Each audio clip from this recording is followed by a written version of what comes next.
talk together, to connect again, or the first time.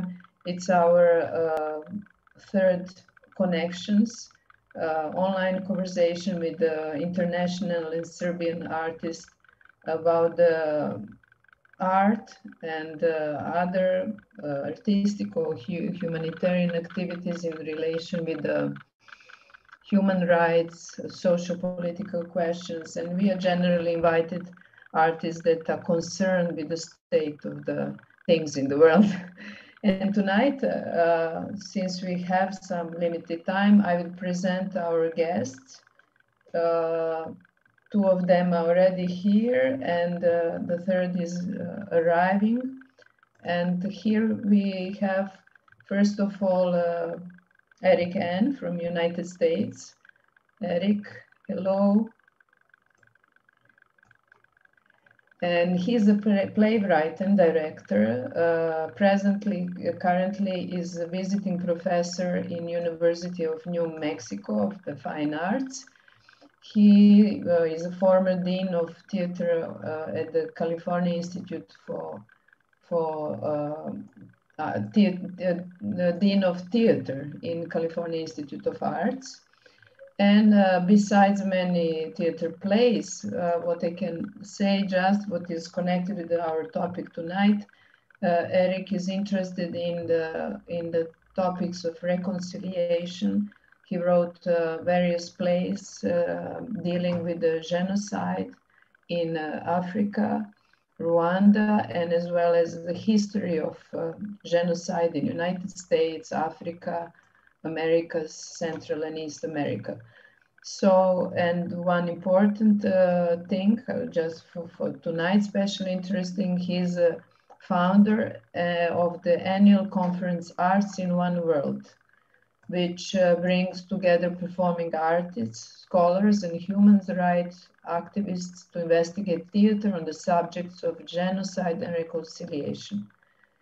So we have privilege to have Eric here as well with Norberto Presta, Italian, Argentinian actor, writer, director that left Argentina, lived in Europe, lived in Italy, Brazil, and it worked with, produced more than 100 plays as an actor, as a writer, as a director, and collaborate intensively with the various theater groups across the globe. And especially tonight, reason for inviting Norberto is his the latest actually, solo play, which is called Family, about fascism and other disasters.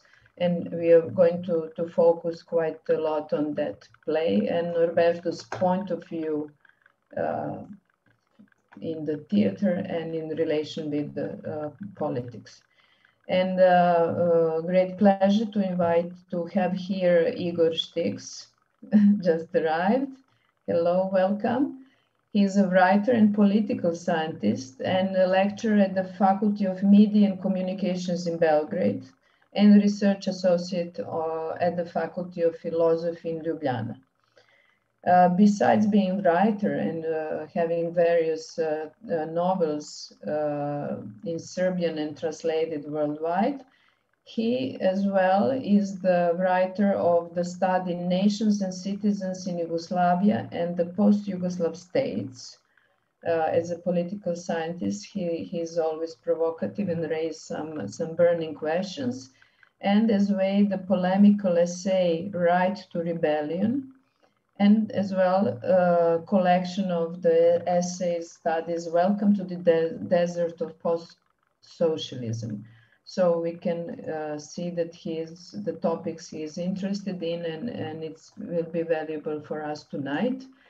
And then we are going to talk as well with Diana Milosevic, co-founder, director of the theater, as well as professor of Institute of Modern Dance in Belgrade, together with Ivana Milanovic-Popovic, actress, core member of the theater, artist actress from 2008, and as well, together with Diana, creator of the performance, which somehow it's a little bit inspiration for this talk tonight.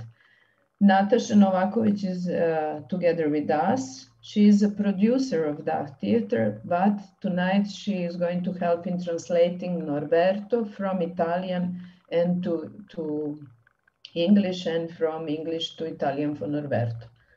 So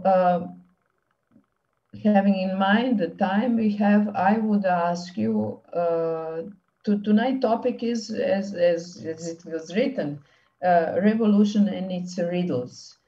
Riddles, well, contradictions, sides of revolution, historical heritage that we have about revolutions, but as well personal points of view. What does it mean today, and how you eventually touch this topic in your work. And I will invite now Eric to talk a little bit about his work in general and in relation to the subject. And then later we will go on with Norberto, then with Igor, and eventually Diana and Ivan. And in between, I will eventually remind you on this order. So please, Eric, you have the word.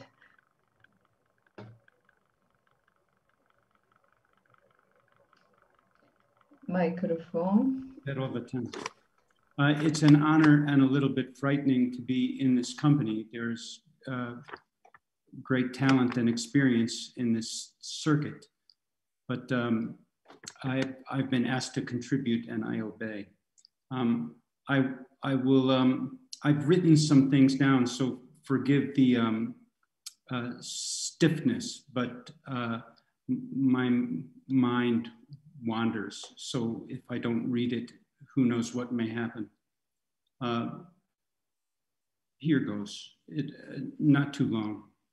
I'm speaking to you from Albuquerque, New Mexico, which is the homeland of the Sandia Pueblo and the Navajo Nation. Here are some thoughts about the topic, revolution, and how it relates to the work I do. In thinking through revolution, I want to have a look at stumbles I make when I use the word. Revolution, I think, is not an event, not a translation, and not a specific consequence. Ambition also sometimes leads me to imagine that revolution is one day accomplished. And I can have an unfortunate habit of testing revolution against the idea of the new. So I'm inclined to move beyond the idea that revolution is a change that is accomplished and that accomplishes something new.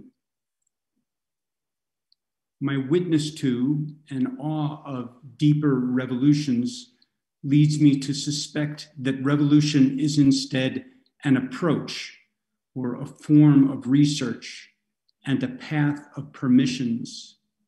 It is a way of being, not being there, but being through the ongoing responsibility of a relationship.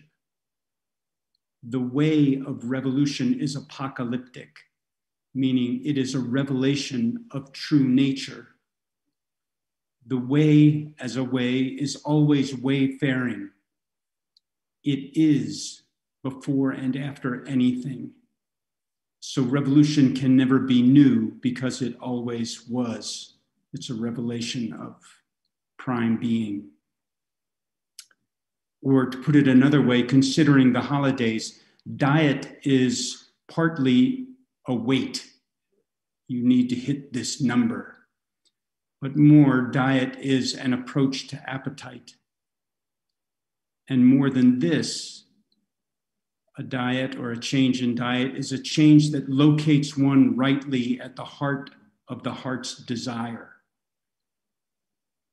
So an outcome like a regime change or a new law can motivate and mark revolution, but these differences are not enough.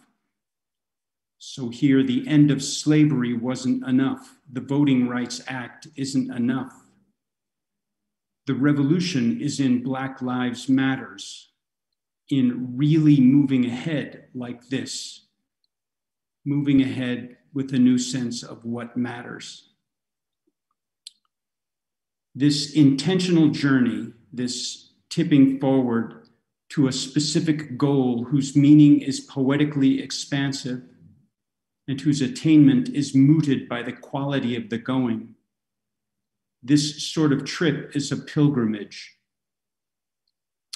So, a short prologue and 4 features of pilgrimage as they connect to what I try and do, with pilgrimage standing as a distinct understanding of revolution. The prologue. To start a pilgrimage, set an intention. Intent may be synonymous with Advent, a stretching or an anticipation, a kind of pregnancy, a cooperative growth. One starts a pilgrimage expectantly, with a request that the good thing grow. We want an outgrowth of our nature at the heart of our hearts.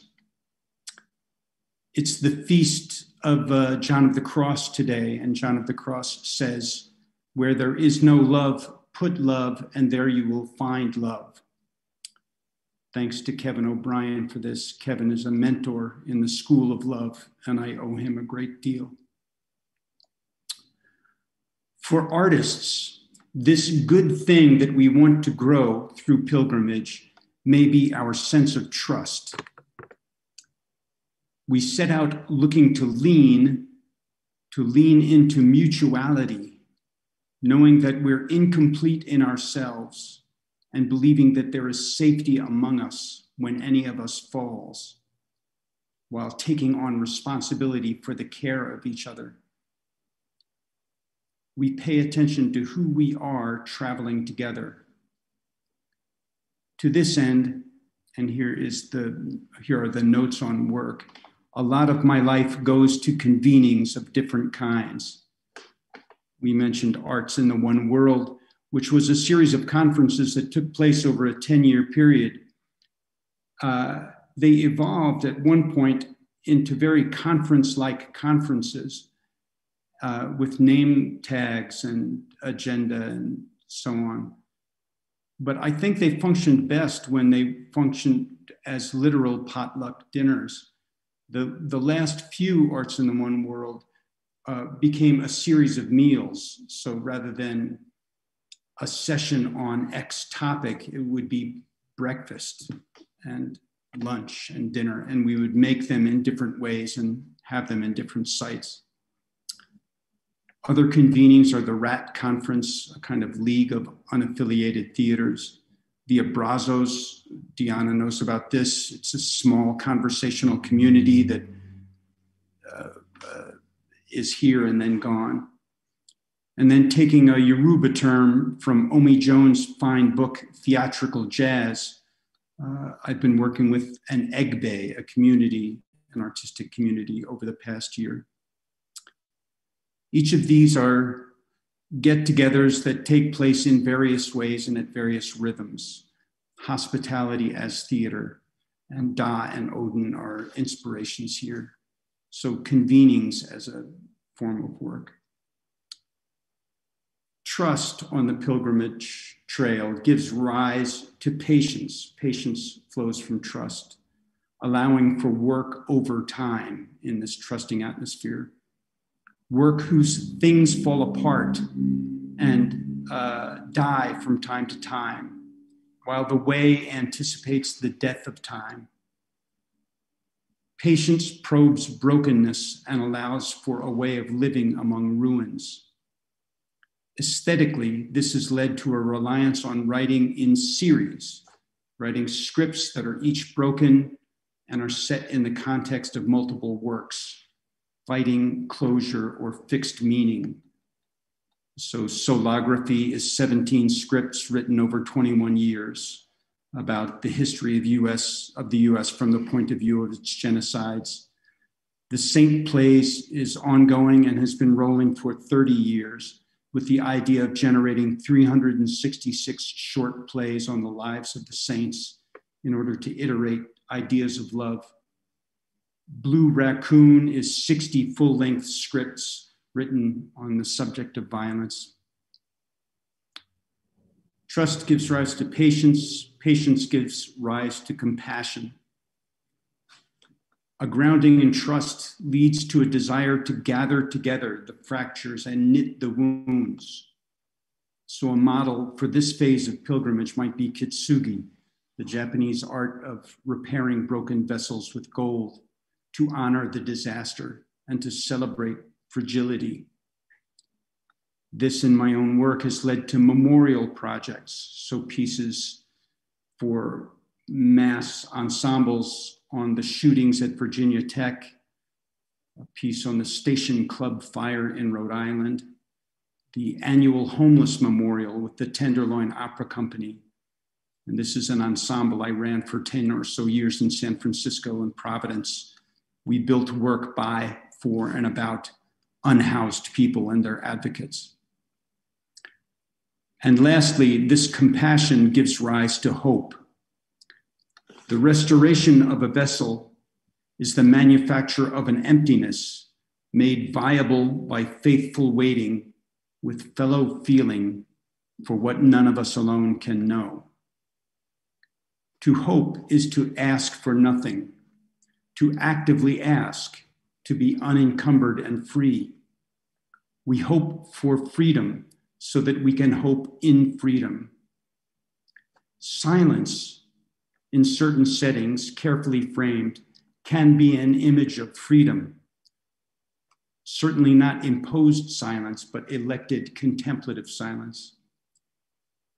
It is the state of readiness, of balancing a perpetual vibrating state of change. This is in my life through a group called Still Right, which is an intentional community that runs silent retreats for artists, offering them at no cost in various settings. The desert of Texas, the Green Gulch Zen Center north of San Francisco. So lastly, closing, art as a revolution is pilgrimage that fertilizes trust, trust that gives rise to patience, compassion, and hope, with no end.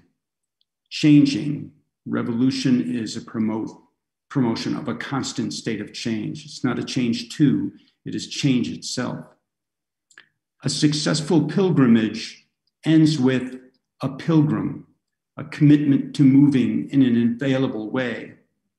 A successful revolution ends with a revolutionary, just as successful art ends with art and the making of artists.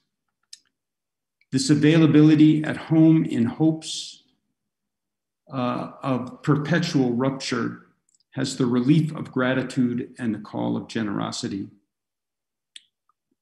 St. Paul puts it like this in yesterday's reading from Thessalonians: rejoice always, pray without ceasing, and in all circumstances give thanks. Thanks.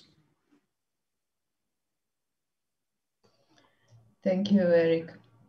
Thank you, very inspiring. And in the next round, I would ask you to talk more, because you have a master in theology. And next round, I will ask you more to talk about relation between spirituality, practice of spiritual practices and artistic action or activist action. Okay, so I'm happy to invite Norberto to talk about his work, his project.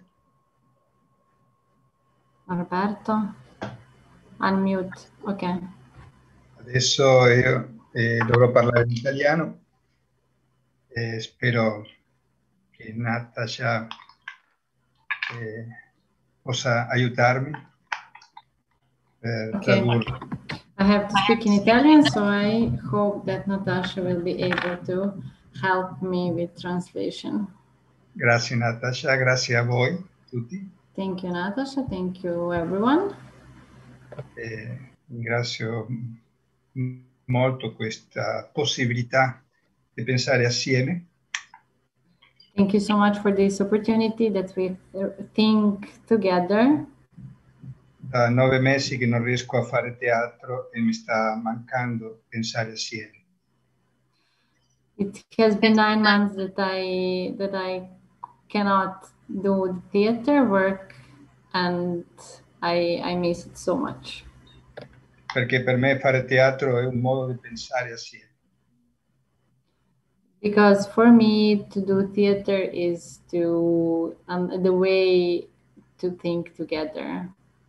E di generare emozioni empatiche. And to accelerate the emotion of empathy. Che è un modo di generare pensieri. And also to accelerate thoughts. Non ho capito molto quello che ha parlato Eric, ma ho capito la parola amore. I didn't understand a lot of what Eric has been saying. That's because of me, because it was too hard to translate these poetic thoughts. But I understood the word love. E coincido con questo che oggi rivoluzione vuol dire amore. And I would like to say that I think that revolution also means to love. Come è una parola un po' molto grande, preferisco usare emozione empatica. Yeah, it's like a big word, but it also connects with empathy. Ma è amore quello che mi piace produrre in scena. What I like to produce is on the scene is love. Che ci permetta aprire dei pensieri. And it gives us a possibility to open our thoughts. E accedere così alla quantità enorme dei nuovi paradigmi che ci sono in Cina. And to access in this way to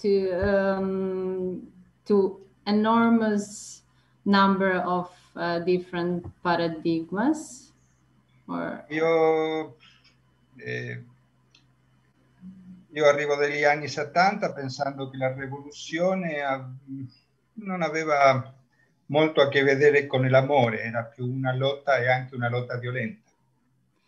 I'm coming from like the 70s when I didn't connect so much love with revolution, but it was more that I thought that the revolution is a battle that is also violent.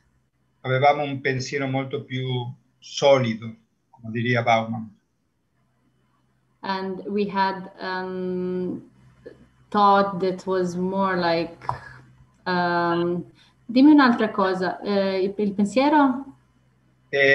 Solido, forte, duro. Ok, strong thoughts. Come diría il filosofo Bauman. Come ha detto Bauman, philosopher Bauman. Like Bauman used to say. Ok. Nell'anno 91 ho fatto un altro spettacolo che forse parlava di più su questo tema della rivoluzione. In 1992, I made a theater piece that maybe even more talked about revolution than. Era un spettacolo su Nikolai Bukharin. And I made a theater performance su Mikhail. Nikolai Bukharin, un rivoluzionario russo. Nikolai Bukharin. Ok, probably you all know who is he. E io discutevo con Nikolai Bukharin sulla possibilità o no della rivoluzione negli anni, nel finale del secolo scorso. Ok, per favore ripeti un'altra volta perché io sento la mia voce e questo mi un po'. Aspetta che faccio così. e dicevo che in quello spettacolo io discutevo sobre Nikolai Bukharin, sulla possibilità di una rivoluzione al fine del secolo scorso. Okay, in this performance, I discussed on this on Mikhail and on possibility of revolution in the at the end of the past century. Era una discussione impossibile. And it was a like impossible discussion. Come conseguenza di quella discussione ho capito che se la rivoluzione è la possibilità di trasformare il mondo, like a consequence of this discussion, I understood and I realized that if the revolution is the way to se la rivoluzione è il modo di la possibilità di trasformare il mondo. If the revolution is a possibility to transform the world. In quel momento io non vedevo quella possibilità di trasformazione. Then in that moment I didn't see that possibility. E mi conformava con che il mondo non trasforma me. Non mi trasforma. I also realized that the world couldn't transform myself. Adesso ho fatto un altro spettacolo che tratta direttamente sul fascismo. Now I made another performance that speaks about fascism. Non mi sono messo a discutere con Bukharin sulla possibilità di rivoluzione, sino mi sono messo a dialogare con una donna sul fascismo. And now I didn't make this like impossible discussion, but I put myself in the discussion with one woman about fascism. Meno ispirato in quel pensiero degli anni 70 di una lotta rigida. Okay, dura. I was less inspired than in 17th when I thought that the revolution is a battle that is also violent and strong. Ma più ispirato nell'amore e la comprensione. But I was more inspired to think about revolution as love and compassion. Di un modo abbastanza difficile per me perché ho provato a amare e capire un fascista. It was more difficult for me because I tried to understand and love un fascist. Mi sembra un atto d'amore anche impossibile, ma ci ho provato. And for me, it seems that it has been a proof of love quite impossible, but I tried. Cosa è successo? Più di una volta facendo questo spettacolo, alla fine dello spettacolo, qualche persona è venuto a me e mi ha detto che le ho fatto ricordare una zia, una mamma, una nonna. A lot of times after performance, some people from the audience used to came to me and said to me that that in me they saw their like mothers, then aunts, etc. Ricordo una volta in Sicilia un ragazzo grande mi ha abbracciato alla fine del spettacolo, ha iniziato a piangere e mi ha detto: la mia nonna era così, era una fascista, ma io amavo alla mia nonna. Once in Sicily, when I performed it, a big guy after the performance came to me. He hugged me, he started to cry, and he said, my grandmother was like this, she was fascist, but I loved her. Questo non vuole dire accettare il pensiero fascista, è impossibile per me accettare quel pensiero. This doesn't mean that I'm accepting the thought of fascism, the definition of fascism, the ideas of fascism. It's for me unacceptable. ma un atto d'amore che permetta capire l'essere umano senza giudicarlo. But that I tried to understand human being without judge him or her and to love him or her. Penso che teatro e arte oggi, di un modo rivoluzionario, può essere questo, capire l'essere umano senza giudicarlo. And I think the theater today could be this, and could learn us this, to understand another human being without judge it. Perché questo ci permette di spaziare il potere. E svuotare il potere. Just a second. Cosa significa svuotare? Debilitare il potere. Okay.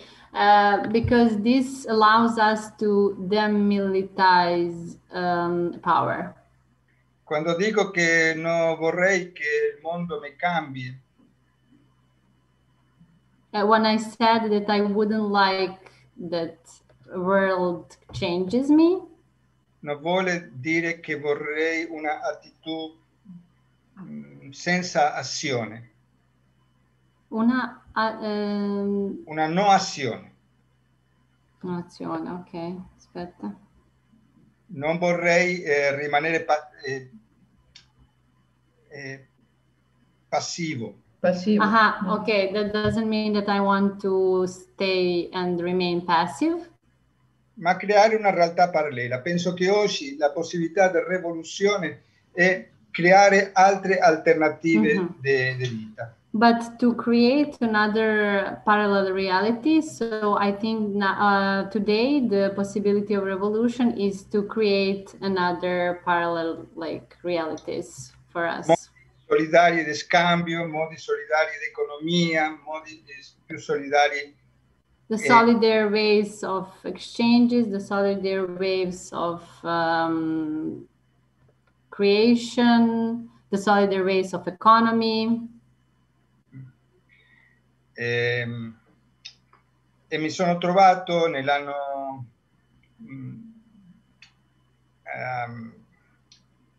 in una situazione dove provando a fare un modo di relazionamento umano fuori del sistema di potere. And now I find myself in a year where while I'm trying to find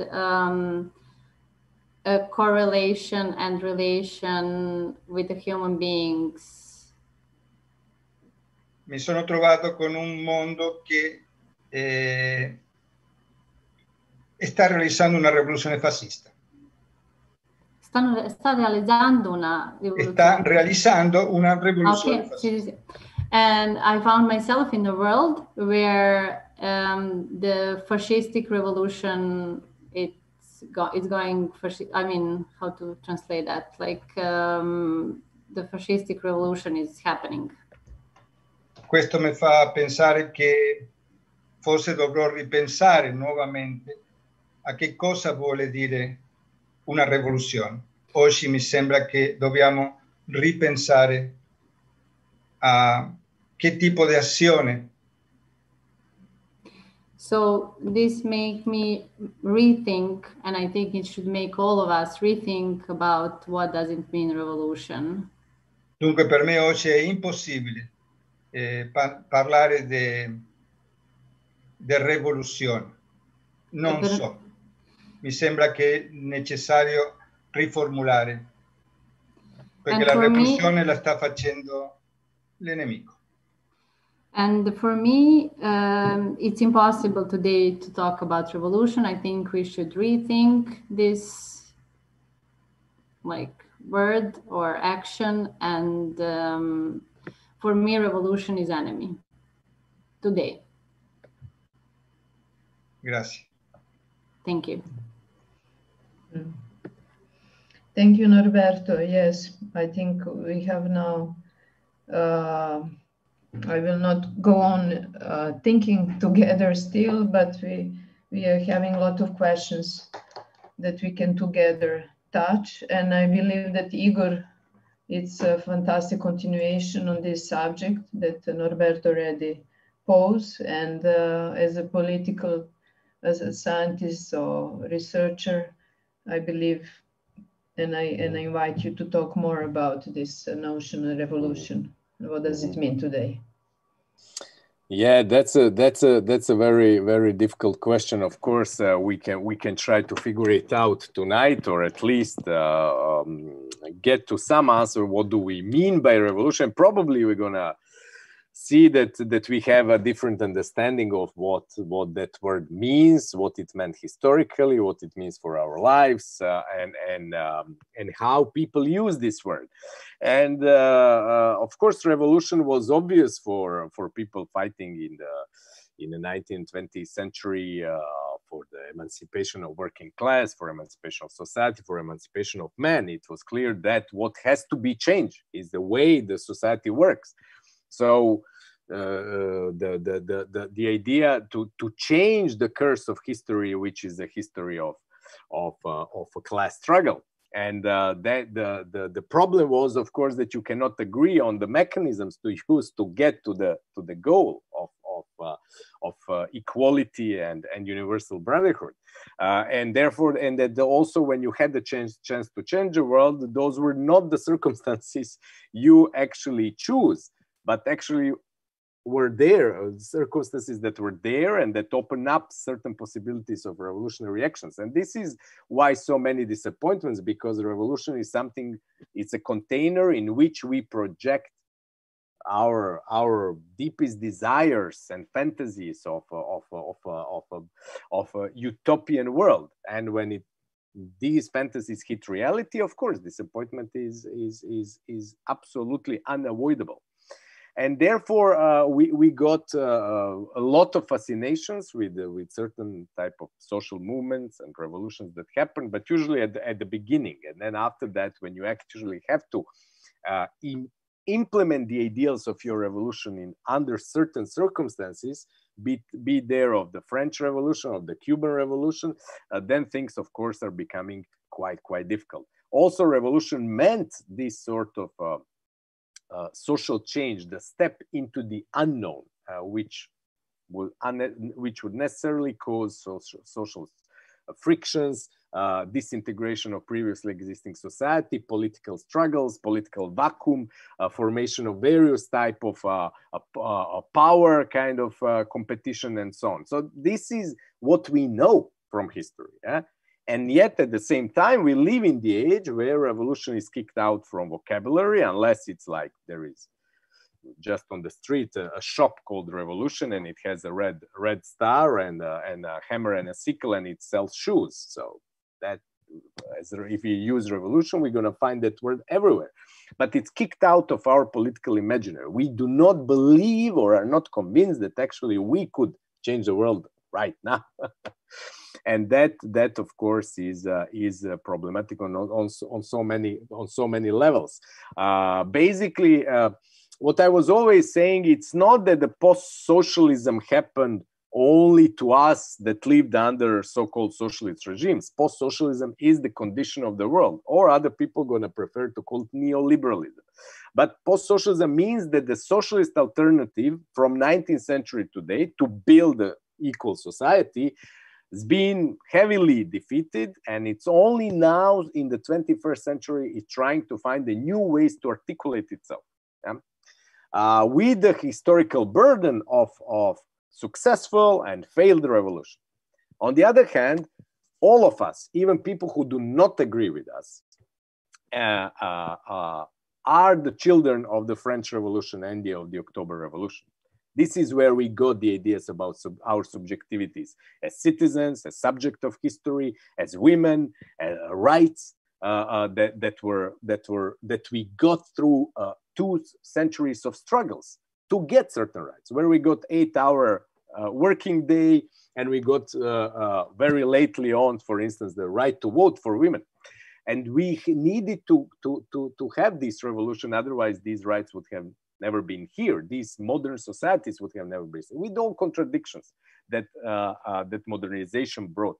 But still, the ideals behind this revolution is something that is going to continue to inspire us in this 21st century future, where we do not feel as determined to do a social action, or let alone political action, that necessarily means that you have to go into political struggle, and that's never nice. If you want to win, that's never nice.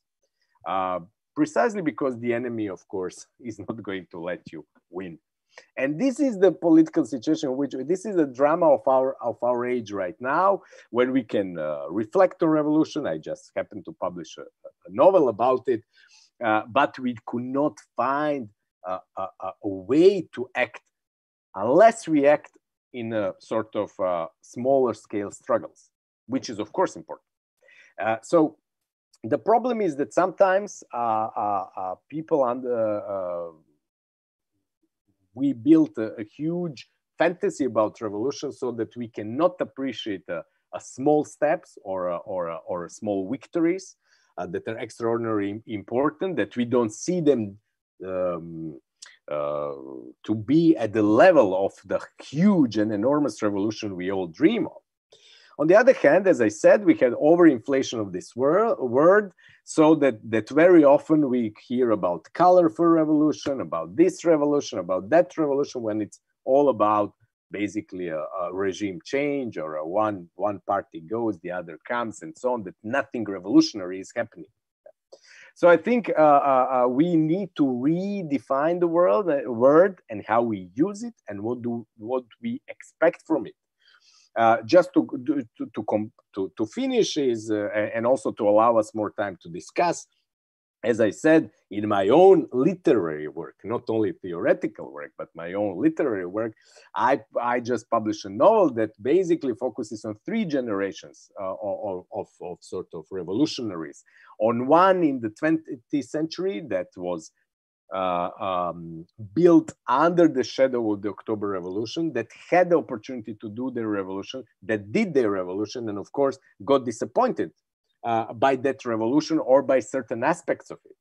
And then the second generation of the people fighting in '68 that failed to revolutionize, to make a revolution, and then continue struggling through revolutionary means, using all sorts of underground illegal and struggle and even terrorist methods in order to start the revolution. And I'm talking, obviously, many of you will know about Italy in the 70s and so on, Germany in the 70s and later on. In the 80s, we lost the hope that this is possible. And with the end of socialism, we completely lost the hope that revolution should ever happen. After all, the hegemony under which we live, which is it's been said rightly so by Norberto, is a hegemony that wants to eliminate any possibility of changing social relations, which means any possibility of revolution. So we get to the third generation, which is my generation, and I contrast 2 characters. One is a female activist who actually struggle in the world, and the other guy is the guy who has my name. He might not be me, but he has my name and represent classical leftist intellectual who thinks that he should only write text and reflect upon revolution, and that somehow revolution will happen. Yeah? So obviously, I don't need to underline the sense of irony I have towards my own position. Yeah? So you can see it as some sort of reflection on our impotence of political change in the midst of our activities that are very often limited to academia, to cultural circles, to theater, to literature, and so on, and that certainly cannot undermine the system under which we live. But this does not mean that those who only struggle have idea what to do and how to do it. And that these who struggle and are involved in numerous struggles also could tell us about the enormous fragmentation of these struggles that cannot, or at least for now, cannot really again put this system under which we live in danger. But I would say I remain cautiously optimistic situation under which we live is full with contradictions. This is going to open up space for emancipatory politics, but this space also could be filled by the forces that Norberto mentioned, which we can call fascist or right-wing force, or forces that certainly will do everything to stop the change that we all aspire to. Thank you.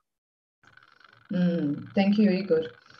Yes, we have, well, we were, in the beginning, I wanted really to call us to think about the notion, the word revolution, and now we are having emerging various points of view and various also statements that express the need to reformulate, to find another content to this word, which is obviously charged with a history, prejudice, positive or negative, and so on, as we heard. And as I know that now we are going to talk about the work of Diana and Ivana, and I know there's going to be video examples, I would ask to complete this phase, Norberto, to see the extract that we prepared from the performance Familia, which I would not say illustrate, but which will add to the talk. And then we will go on talking, and I hope have some time to reflect on all what we heard. Okay.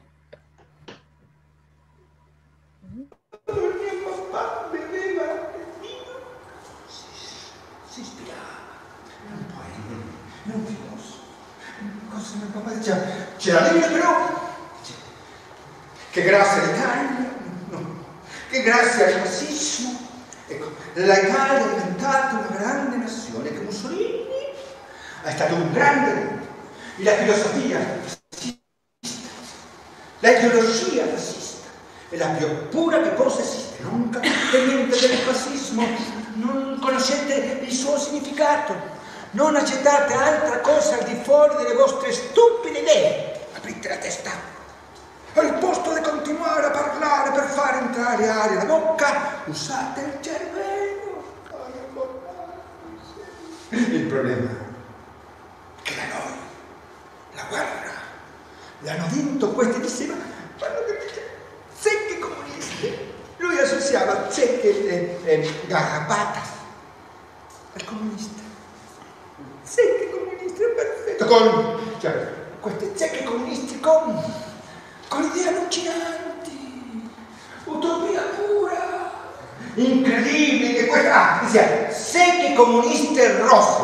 Dice, guarda la fantasia, un poeta, la metafora di tuo papà, secche rosse, garrapata rossa, perfetto comunista, era così.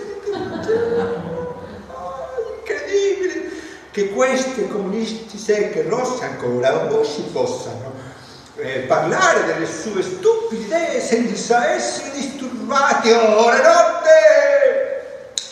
Ma verrà il giorno, l'Italia è fascista e Mussolini un santo uomo, l'unica persona del romantismo oggi che abbia saputo rendere l'Italia una grande nazione. Al tempo del gli omosessuali venivano arrestati e non c'era né mafia, né terrorismo, né prostituti, ma solo il rispetto per gli altri, il nostro moto fascista, il quale lui si emozionava.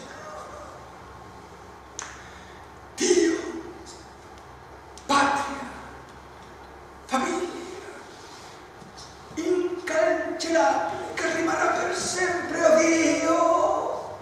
Come vorrei tornare nel tempo per vincere la guerra, per il Duce, per l'italiano Duce! Rinasci e riporta l'Italia al suo splendore. Siamo pronti alle armi, camerati, alle armi, viva Duce! A noi! L'Italia, gli italiani, a noi!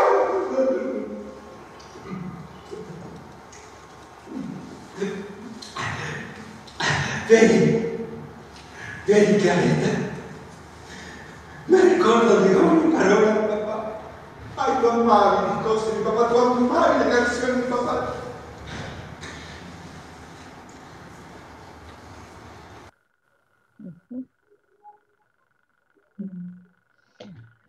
Una cosa al rispetto. I think the text is so clear, and it seems we could apply to the ideas we are hearing these days from various countries, various governments and people on front. And Norberto, just shortly before we pass to Diana and Ivana, tell us about, you decided to play for very little audience. Is it connected? Of course, I believe so, with this idea that change can be done in relation, indirect relation to the people, with love, with communication, so on. So tell us what was in your mind. And you're playing in a non-theatrical ambience. Ok, adesso parlano Diana e Ivana. Ok, sento la stessa. Okay.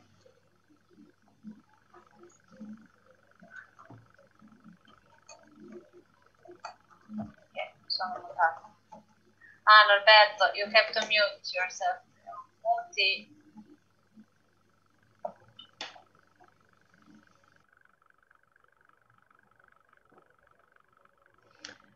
Do we, Natasha, does he get the translation? Yes, just I heard myself constantly because Okay. he was not muted, So, don't worry. So just a second.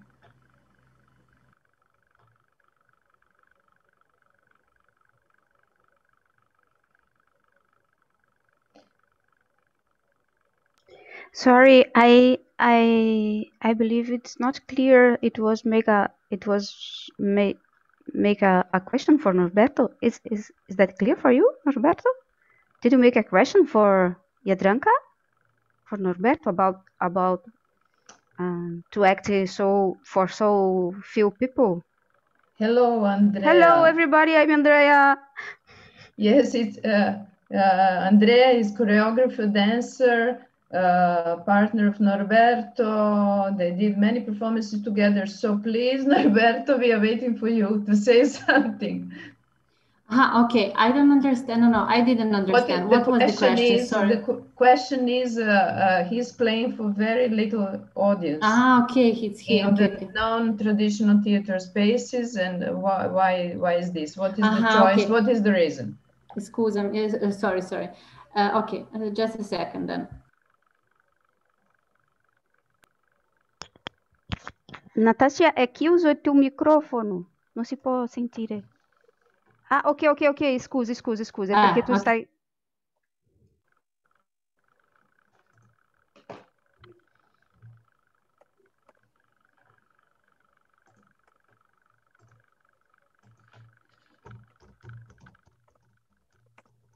Quella è la domanda. Prima una piccola cosa. Quel testo che io dico là, così fascista. Ok, just a second. First, I want to say that this text that I'm saying in this little fragment. Non è un testo che io ho inventato o ho scritto. It's not something that I invented and wrote. Poco prima di dire quel testo, io canto una canzone sciovinessa. Before I say that text, I first sing one song. That the name of the song is Sciovinezza, che è una specie di inno dei fascisti. Okay, it's like a hymn of fascism. Per imparare quella canzone mi sono messo in YouTube e ho cominciato a ripetere quella canzone con una donna che cantava questa canzone. And in order to learn this song, I went to YouTube and I started to repeat the words of the song with the woman who was singing it. E sotto c'erano quei commenti che le persone scrivono quando entrano in YouTube, no?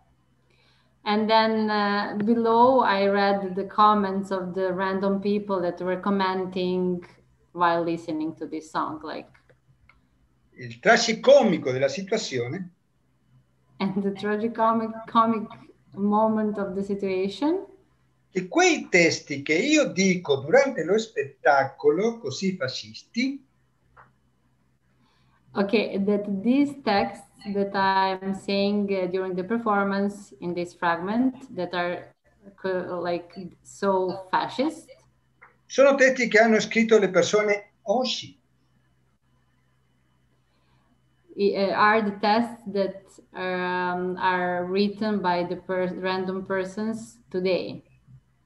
Duce, rinasci e riporta l'Italia al suo antico splendore. Yeah, like we used to see at the fragment, like they wrote like Mussolini be reborn and take the Italy to its best time, to its peak. So people who think that like now we need Mussolini, in fact. Quella non l'ho inventato io, quella me la sono trovato là. So I didn't invent it. I found it there. Dunque, io ho avuto la necessità in un momento di fare questo spettacolo. So I had a need to make this performance. Perché una parte della mia vita la faccio in Brasile. Perché una parte della tua vita? La vivo in Brasile. Aha, because one part of my life I lived in Brazil. Ho voluto fare uno spettacolo che potevo portare alle persone senza necessità di strutture. Okay, and I wanted to create a performance where I can gather audience without any like institution structure, let's say like that it's easy to bring them together. Non l'ho inventato io, non sono l'unico che fa quello, siamo tanti che stiamo facendo quel tipo di teatro. Okay, I didn't invent this way. Of course, a lot of us are making this kind of intimate performances for a small audience. Penso che ha a che vedere con uno spirito del tempo. I think it has like a lot of with this spirito. Oh my God, I blocked like with the spirit of the time. De svuotare le strutture, svuotare il sistema, anche quello del teatro. And to empty the structures, to empty the system, and to empty institutions. That is what is also idea. E svuotare le istituzioni. Yeah, and to like make institutions empty, like yeah. Beh, non penso che questa sia una strategia per la società, è per me importante, per difendermi della possibilità che il mondo mi trasformi. Okay, and this is especially important for me because it allows me not to so I protect myself from being changed by this world. Okay, thank you, Norberto. So we find a way. Let's now use the time, please, and I would ask Diana and Ivana to talk about the revolution as it was reflected in the performance Conundrum of Revolution by DAC Theater and continue this really inspiring conversation. Eventually reflect to the ideas that we heard about, and just be also the link to the final conversation between us. Okay, hello to all. It is really the privilege to be in conversation with such a thinkers. And my brain is working all the time, so I will try just to speak a little bit about my thoughts using our performance as a starting point. In 2018, I directed the performance, the candidate, the DACH, starting from the my feeling that we live in the country, but we can also say in the world, where people stop believing into change, into stop really believing into civic engagement. Of course, I'm not speaking about small circles of people and activists, but speaking generally, my feeling was that we live in society that is hugely divided, and not only in Serbia, but also globally, and also that people are very lonely, very isolated, and stop really trusting into any kind of the coming together for the change. So that led me to an idea about the question, is revolution possible at all? What does it mean? And did it happen at all? And so I shared all these questions with my colleagues, actors at DACH, and starting from the characters that I actually found out as a point of inspiration for actors. And those characters were the characters of revolutionaries that really existed and that had very different destinies, very different, except the destiny that they were all killed at the end. Very different ways of how to practice the revolution and very different ideas. But what they had in common was the grand vision about creating the better world, speaking very naively.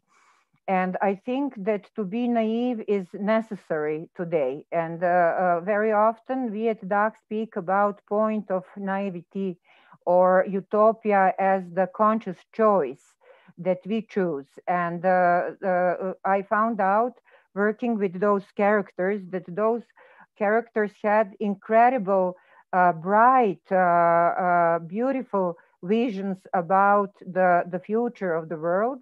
But then, as I said, very different destinies and very different ways how they worked towards it. So we worked with characters of Rosa Luxemburg, who was until the last moment the pacifist, and this is how she was killed, like being grand pacifist. But then we worked also with the character of Ulrike Meinhof that Ivana will speak more about, who started as a pacifist and finished as a terrorist, really killing people. And then with Camilo Cienfuegos, the compañero of Fidel Castro, that really believed that the change is possible and the Cuban Revolution is the best revolution of all in the world. As many of us Yugoslavs used to believe that Yugoslavia was the best country in the world. And then Vanya Kaplan, the woman who tried to assassinate Lenin, who truly believed that he was a spy and the traitor of revolution, and she wanted, again, the better future for all. So those characters actually, as I like to say, dance with the character of Mayakovsky in our performance, really posing lots of questions in the small apartment where we brought our audiences, and we were creating the situation as in revolutionary cells, where audience was really, I hope, thinking with us. So we shall share a few of the scenes so that you can get idea, and then I will pose my other questions along the line. So Ivana, could you please play the first one? This is Mayakovsky's thesis on revolution. And at one point, Mayakovsky, the great Russian poet, wrote this thesis that actually brought him the years in prison. So can we have it? Just a second.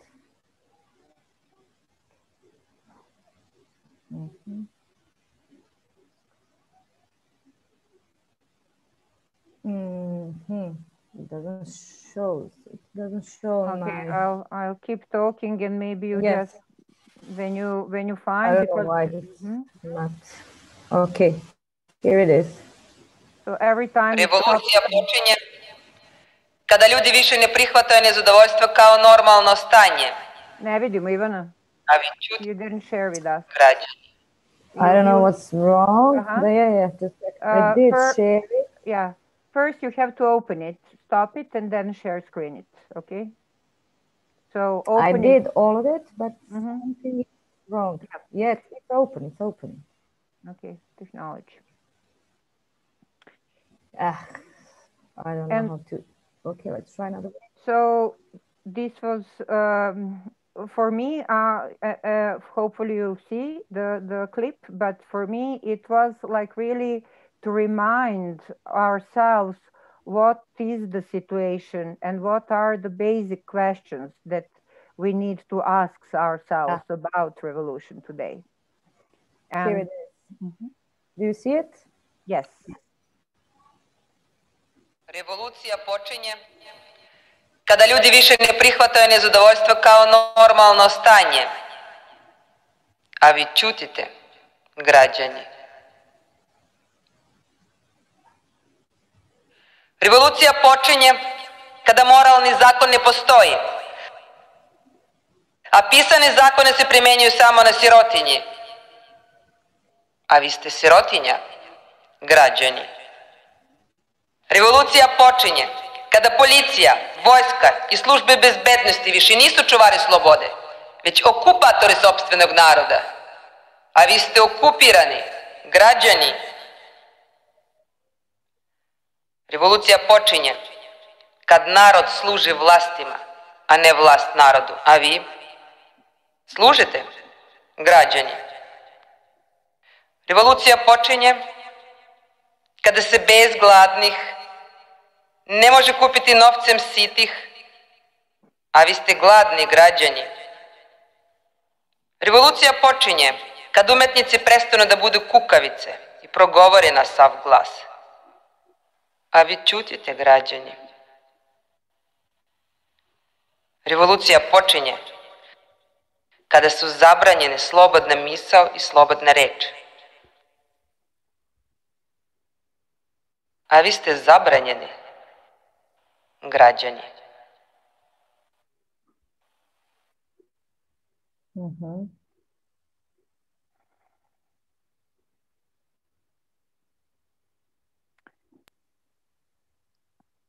Okay. And Ivana, now please, you continue with. Well, hello, everyone. Good evening. Nice to have you all here together. This was the excerpt for the Conundrum of Revolution, our performance, through which work, which gave me a lot of insight, but above all, the work on this performance gave me patience and belief. Among other roles in this performance, I actually interpreted one of the revolutionaries, the character of Ulrike Meinhof. And what I would like to say that it's really opened some deep questions in me regarding living in Serbia.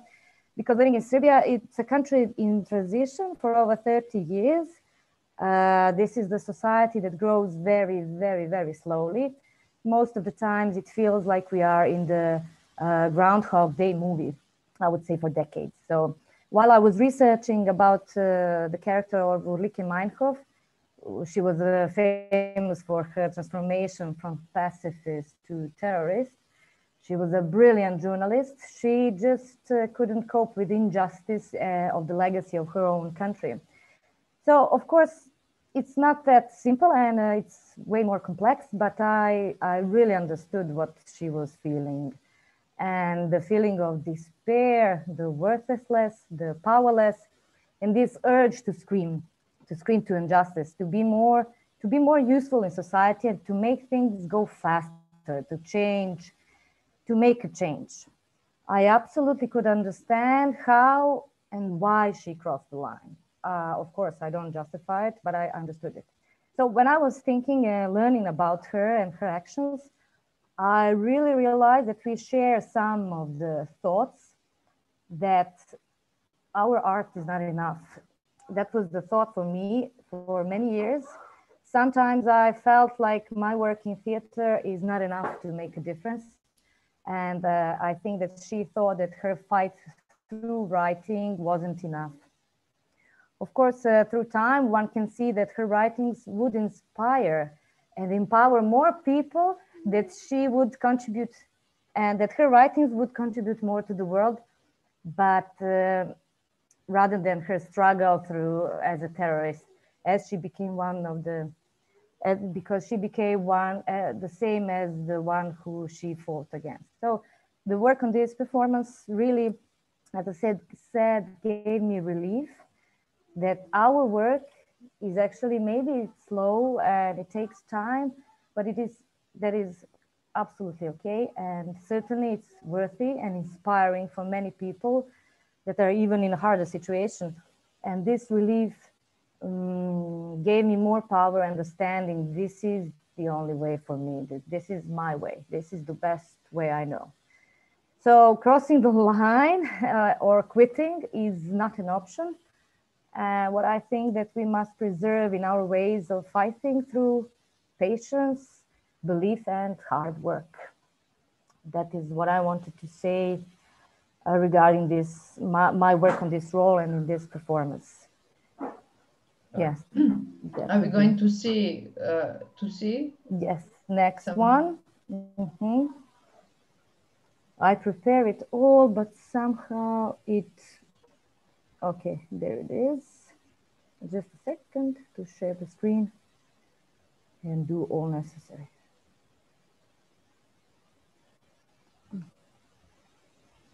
Mm-hmm.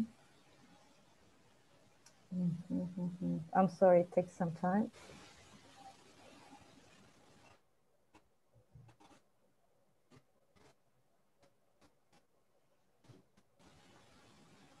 And you'll see now I have it open, but it doesn't. Yeah, I'll explain even what they're going to see. So you'll see the scene between imaginary meeting between Ulrike after she died. And it was said that she committed suicide, but of course there is a serious suspicion that she was killed in her cell, and her imaginary meeting with the Camilo Cienfuegos and other characters, where they actually discuss about the right to kill or not. So that was the meaning. Even okay, so here we are. Okay. Mozak Urlike Meinho, koji je izvađen iz mrtvog tela i dat na ispitivanje, decenijama je stajao u formaldehinu u laboratoriju univerziteta u Tübingenu, da bi ga tek na zahtev njenih kćeri sahranili sa telom. Svi policajci su svinje. Der Typ in Uniform ist ein Schwein. Nije čovjek. I tako se moramo ophoditi prema njima. Mi nemamo šta da razgovaramo. Niht! I može doći do pucnjave. Grob Roze Luksemburg je prazan. Telo nestalo. Mada postoje sumnje da njeno telo, od koga je odvojena glava, također čuvano u bolničkom istorijskom muzeju.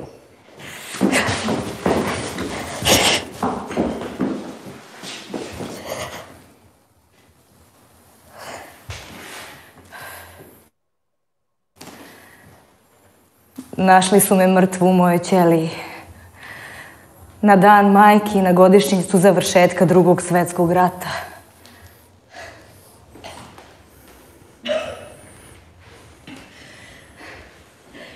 Kažu da sam se obesila. Zvanično, ja sam samoubica. Ja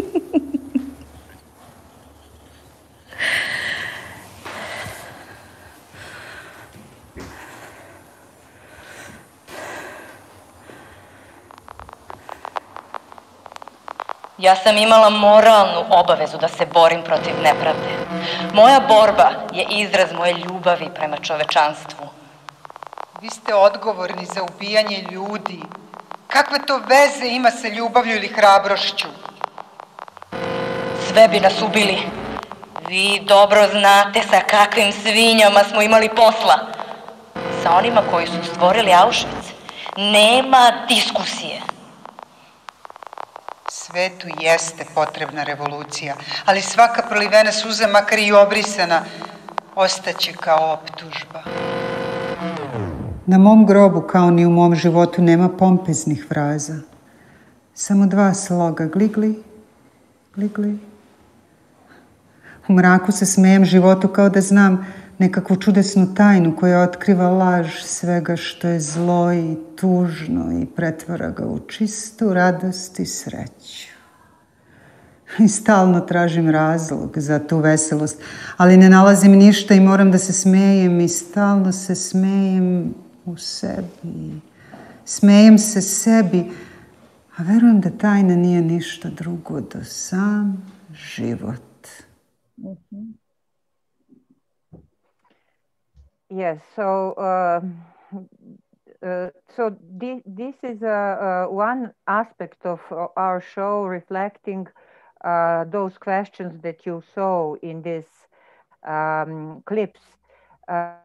But also there was something that happened at the main beginning when we were creating the piece, and we went to hear philosopher Gaspar Tomas from Hungary speaking, and what he said really stayed in me, and I was thinking about his words even while we were now talking and while you were talking, because what he said, he had a very bleak vision of the future, but then at the end he said that he thinks that the change is possible, but that it is possible only in the small groups that can happen within the small groups, like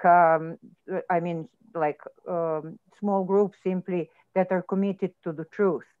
And for me, I really believe that the groups that we all create, be it through art or be it through commitment to the thinking together or be it through different activities that we do, is creating the change. And we could see it very well with Norberto's performance. And actually, while Jadranka was posing this question, why did he choose to perform it outside of institution? I had the same impression in my mind that the questions that he was posing was posed to the small groups of people sharing that moment. Or I remember that some weeks ago, Igor had the promotion of his new book in the, again, small culture center among the small group of people, I can say, committed to the truth. And I know of Eric's work that is happening also in the small groups. And so with this, I would also like to put this question of the role of us artists that we dealt with in the performance. And even I would like you, if you can skip the next toast and just go directly to the last one, to the art excerpt. And this is how we finished the Conundrum of Revolution, when actors, after being different characters and dealing with different characters, simply came back in the everyday clothes and sat opposite of audience and simply stare at them. And this is the text that we are telling in another scene in the show that we put together for the video. So Ivana, can you share the art clip?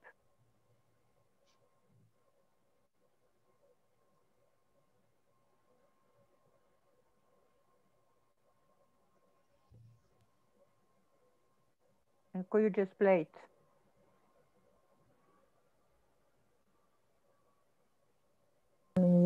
Okay. Just press play.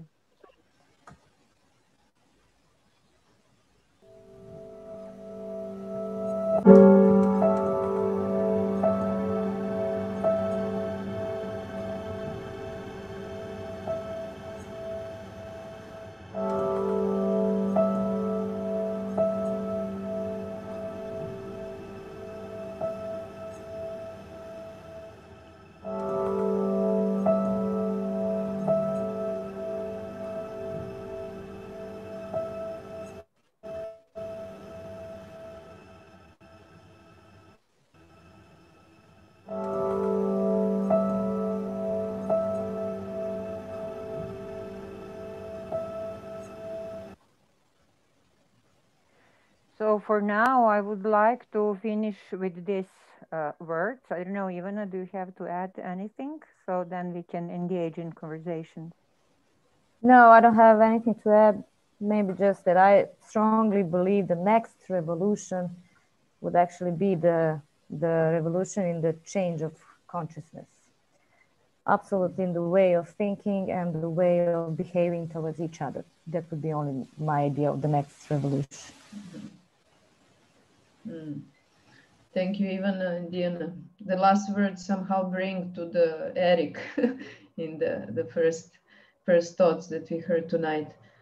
Well, I wrote down so many points. I think we all had very articulated ideas and questions, first of all.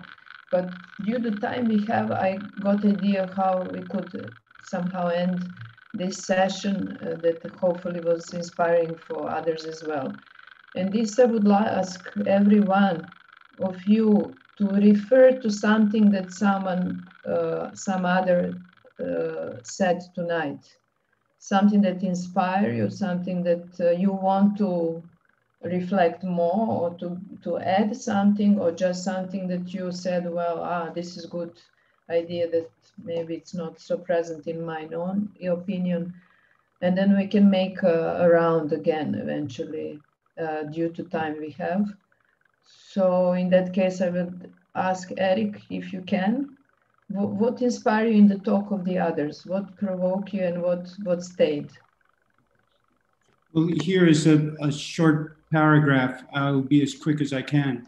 First of all, the work of Da is always inspiring and makes me want to run away and join the circus. It's lively work, beautifully photographed and appropriate to this digital time.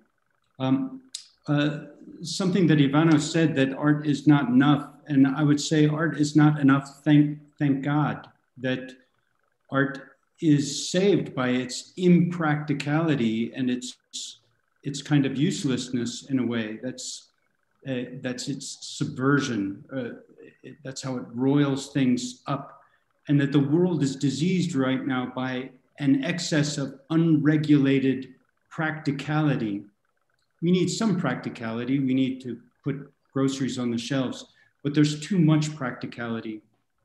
When the world is too big for us, we may need each other.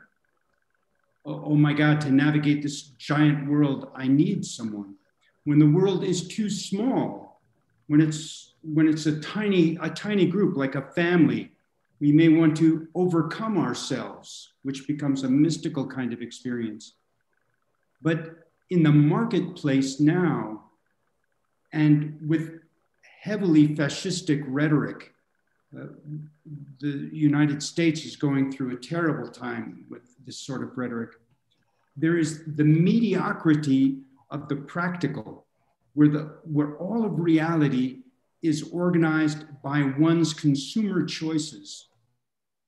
We are convinced that we can curate the world to our liking, and this causes many hardened, antagonistic communities to form.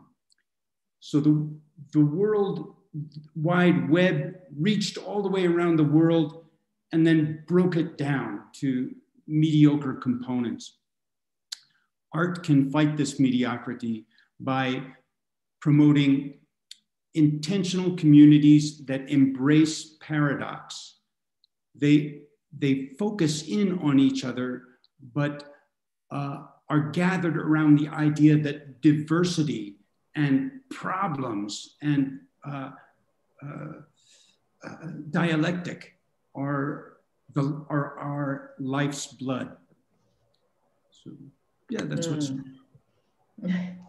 Thank you, Eric. Yes, embrace paradoxality. No, how did you say? Great. I also invite the audience online, because we have some people that follow this conversation. If you are willing to pose the questions in chat, we could try briefly to answer. Meanwhile, Norberto, what do you What did you hear tonight that provoke you, inspire you? Che cosa hai sentito stasera che ti ha ispirato? Quello che ha detto Diana su questi filosofos, como que ha reverberato in me quella idea di questi piccoli gruppi liberi che piano piano ci incontrano. I remembered what Diana said tonight about this Hungarian philosopher that said that was talking about the small groups that are meeting somehow and gathering with the same ideas. And la domanda di Jadranka di perché faccio lo spettacolo così con poche persone in situazioni così piccole è per la necessità di essere libero. And now I will answer once again to Jadranka's question about why I made this performance for the small audience, and the answer is because I wanted to be free. Penso che tutti quei piccoli gruppi che esistono, perché ci sono una quantità incredibile di gruppi che stanno lavorando per trasformare il mondo. I think that all these small groups that really exist, there is a lot of small groups that work together and struggling to transform this world. Hanno come necessità essere liberi e spaziare le istituzioni. And they all have the necessity to be free. Io spero, è sempre una rivoluzione è stata sempre così non programmata esattamente. C'è una scintilla che può fare che questi gruppi entrino in rete e possano trasformare il mondo. Io sto aspettando quella scintilla. Okay, scintilla, just a second. I wait like a moment when all these groups are going together and to transform the world.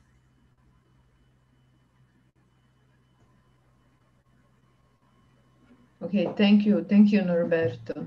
Freedom, yes, that's maybe the topic for our next connection.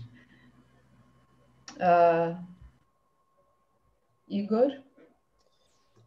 Yes, I would like to refer to what just Norberto said, which is a spark. Yeah, waiting for a spark, which was also the title of the journal, revolutionary journal Iskra.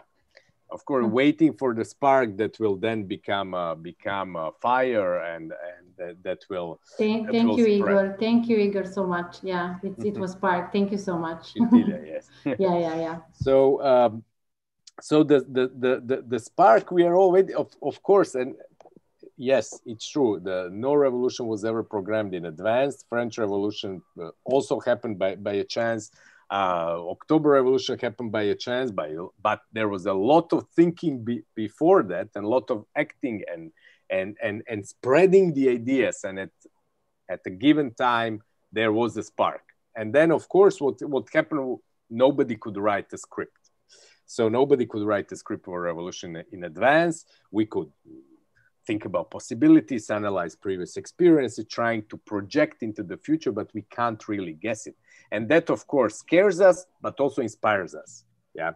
And going back to Gaspar Miklos Tamás, a really great Hungarian philosopher and a friend, and what he said about the smaller circle, it's like something that would, a germ that would then develop and spread like a good virus. Yeah. Spread across the world.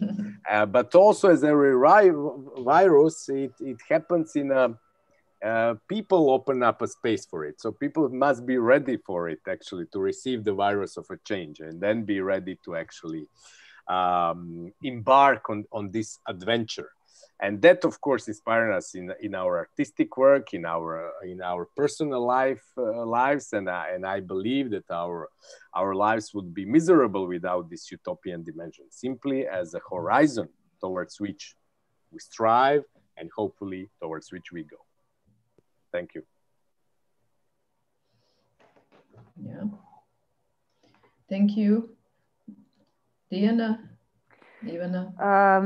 What stayed, there are so many things that stayed with me and inspired me in this talk. If I refer to Eric, it is to set an intention and then to trust. And I think this is something that we can relate to, also speaking about small groups of citizens committed to the same cause, intention and trust, but then also to celebrate fragility. And I think this is a beautiful concept that we need these days. And then listening to Norberto, I actually thought about this need to speak from the perspective of another, from perspective of fascist. And I think this is inherently deeply human to do that. And maybe it answers the questions of Malin Palani. So please, everyone, we have some very interesting questions in the chat box that pose this question, if I understood it well, how we think about revolution relating to the non-human. So if it is, what is it non-human? If Malin, I don't know, do you refer to non-human as to acts of the killings and the destruction? But there is something very deep into exploring the humanity of, as Norberto said, the perspective of someone who is committed to the destruction, as we did also in our show through our characters. What does it take that one character changes completely idea of pacifism to the terrorism, from being in complete peace with everyone to the killing the other human being as the only solution? What does it take? I think this is what does society do to that person or persons? I think this is a very, very important question that we need to ask ourselves. And I was very inspired by what Norberto was speaking in relation to his show. And then also what Igor just said, the sparks. And before in his talk, he was speaking about small steps and the small victories that are essential on our path. And maybe it relates to what also Carmen Olicia's question was, that how to create new perspectives and to transform our collective unconscious. Maybe it is a step by step with celebrating fragility, understanding the humanity of the other, and really spreading the sparks. Yeah, thank you. Ivana, would you like to add some? Just 2 words: compassion and empathy. Just that. Yeah. Nothing else. Yeah. So I think it's in some way it was expressed in each of your talks that we need more profound, more human, less ideological, and more human approach to changes that we all want. The social, talking about, I think, clearly about social changes of society that we feel we need. Yes, and then that obviously the theater as an art has its power to embrace diversity, contradiction of the life of the people, of the nature of why we are here, and all the contradiction that we all have. And I think it's really valuable. Of course, we are all in one way or another dealing with the art. And I feel that we really, especially even more now, we are getting to this, to the danger to think too big. As Eric, you said something like we are getting too much, like controlling everything. We are now World Wide Web. We are thinking that we are connected. We are so there is this need to go back to the small nucleo, no? To the small group, to the small live connection, live and real connection, I want to say. It's maybe where power and the seed of power and seed of future change exist, yes. So I think we also, and it's good, Diana, you refer to the questions we receive. And it's, I am happy that people are thinking with us as well. Can you maybe read the last one? I think it's very interesting. I would like to hear the thoughts of others. Yeah, again, Malin Palani. She said, as each of you different approaches makes an address to power, how might you characterize the power of formations addresses today, especially to the extent that fascism has or not transformed? Is it clear? If somebody want to refer to this?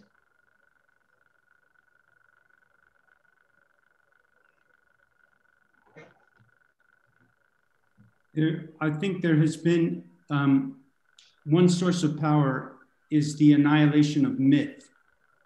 The idea that there is a poetry that we can approach in common.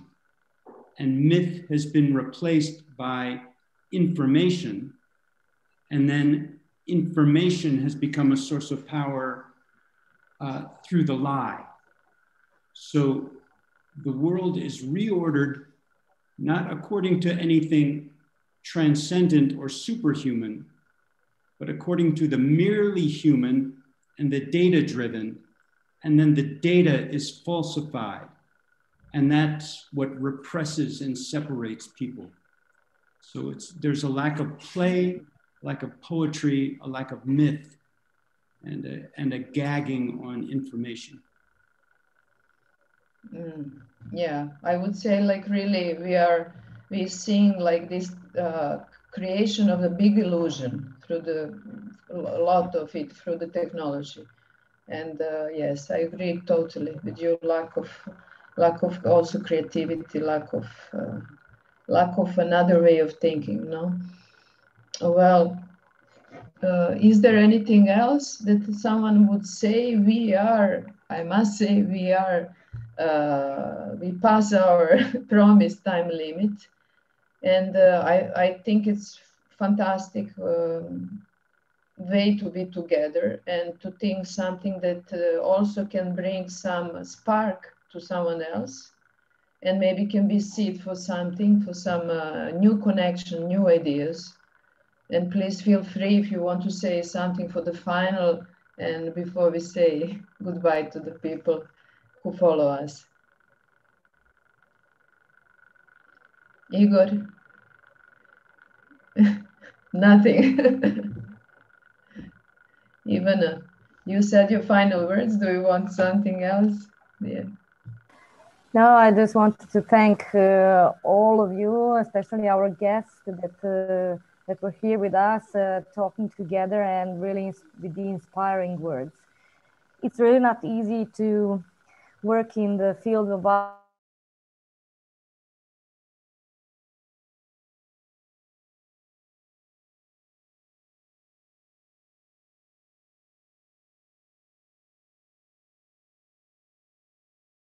Thank you all for sharing your thoughts and for, you know, making this world a better place. Diana? Just thank you to all, and let's hope that this will really inspire others to create these little communities of sharing the thoughts and thinking together. And as I really dreaded the whole life on Zoom and online, I think the big advantage right now is, as everything has also, almost everything, advantages, that we can think together maybe in a faster and deeper way than ever before.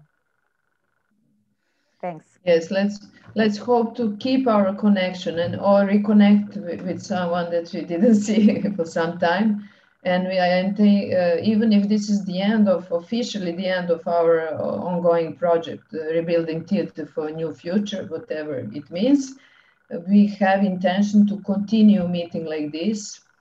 And because it's a really good opportunity to meet people that are far away, and of course giving some sense in this meeting, not going online just for the sake of spending this suddenly free time that many people have, but to do it meaningful, to do it really with exchange of the ideas that can give something new. So many thanks. Thank you. Thank you for coming, to having your time, and see you hopefully soon.